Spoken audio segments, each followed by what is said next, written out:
light and let my grounded soul be free for just a little while, to be like eagles when they ride upon the wind and taste the sweetest taste of freedom for my soul, and be free at last, oh, free at last. Great God Almighty, I'd be free at last, to let my feelings lie where harm cannot come by, to hurt this always hurting heart that needs to rest a while. I wish like Galilee could spread my wings and fly and face the sweetest taste of freedom for my soul, and be free at last, oh, free at last. Great God Almighty, I'll be free at last, oh, free at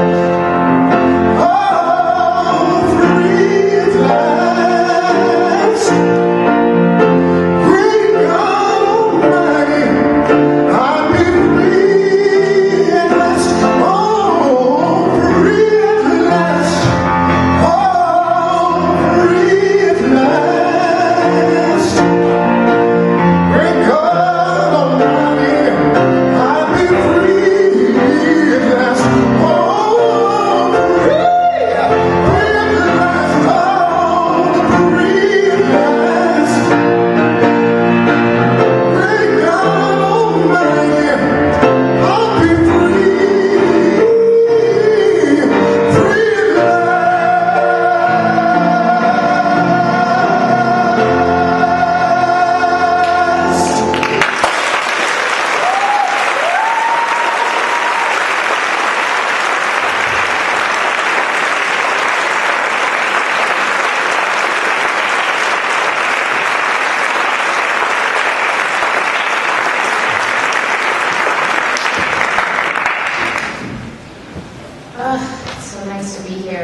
Leah had talked to me about, in a timely fashion, also, just talking about what it was like to be one of James's students here at Shaker. And that's, you know, it's a long, long speech.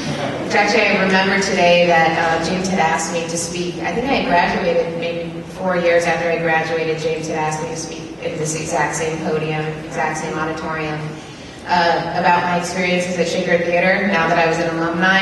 And I think it was like ensemble, or I don't know what the speech was. But I remember him later saying that he had asked his students what they thought of my speech. And someone had told him that they thought I spoke too long. And he said, "But Shakespeare is long, Jamie." It was okay. Anyway. So I was trying to think about where the first time that I met James, and I realized that it was when I was 15 years old. I was in 8th grade. I was in junior high, and Mr. Thornton came to junior high and asked a bunch of us who were auditioning for junior ensemble to audition. So I read some poem, I'm not sure what it was. I remember when I sat down, though, my friend Molly Fitzgibbon said, "You know, you're a really talented actor, but I'm not sure, that wasn't your best." I don't know if you're going to get into junior ensemble. And then we went up onto the stage, it was at Byron, and Mr. Thornton was there, and he had a ball. and we got into a circle, and he said, I'm in the middle of the, he was in the middle of the circle, and he threw the ball to each person around the circle. And we had to catch the ball, and we had to move it, throw it back to him. And I thought, well, this is kind of a strange thing for an audition. But I caught the ball, I looked him in the eye, I made a circle with it, I threw it back, and I thought, well, that was kind of simple. I did get into junior ensemble, but I noticed that most of the people who auditioned got into junior ensemble. This was my first day of junior ensemble, 9th grade. We were actually the first class at Shaker to be at Shaker Heights High School in 9th grade. And our orientation partly was Michael McElroy singing First Day of School, his musical that he had written for us, preparing us for life in high school.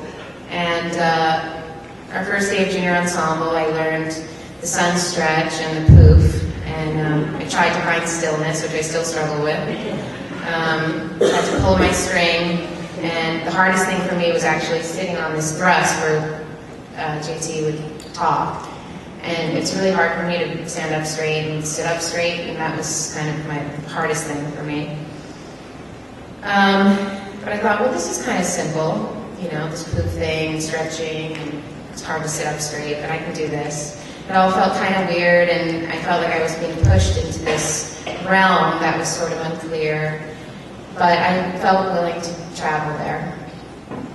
And over the 4 years at Shaker, he introduced me and all of us to all of his favorite artists, which included Sarah, which it's so great to have her still here at the piano. And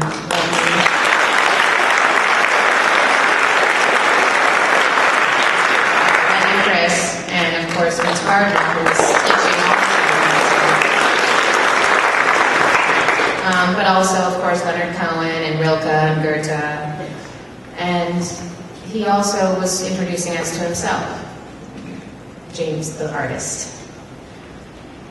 I always sensed, even from when I was 15 years old, that there was this kind of oblivious quality that James had. And I was talking with my brother about it today, that I think one of the reasons he really spoke to me and spoke to all of us so much when we were 15, 16, is he sort of was this, sometimes depressed, sometimes just struggling with things, and I think as a teenager I really responded to that. And he felt less like a teacher and more like someone who was on the same plane that we were all on. He also seemed like he was sort of on another planet, which sometimes was a little maddening. But mostly it was a plane that I preferred to find him on. And it felt like it was this plane that he lived on that was away from high school politics and all the stresses and the mundane stuff that you have to deal with being a teenager in school, anyway, in school. He asked us to wear leotards, which was also kind of weird. We had to quote poetry. I remember one of the strangest things for me as a teenager was that we were rehearsing and he spontaneously stopped the rehearsal and made the entire ensemble look at the sunlight, which was hitting the windowsill in his room. And he was like, Jamie, Jamie. And the entire ensemble was watching, and I'm like, oh God, what is he asking me to do? He's like, can you go over to the sun, and it's shining through the window, and just play with the sun. And so I went over to the sun, just going through the window.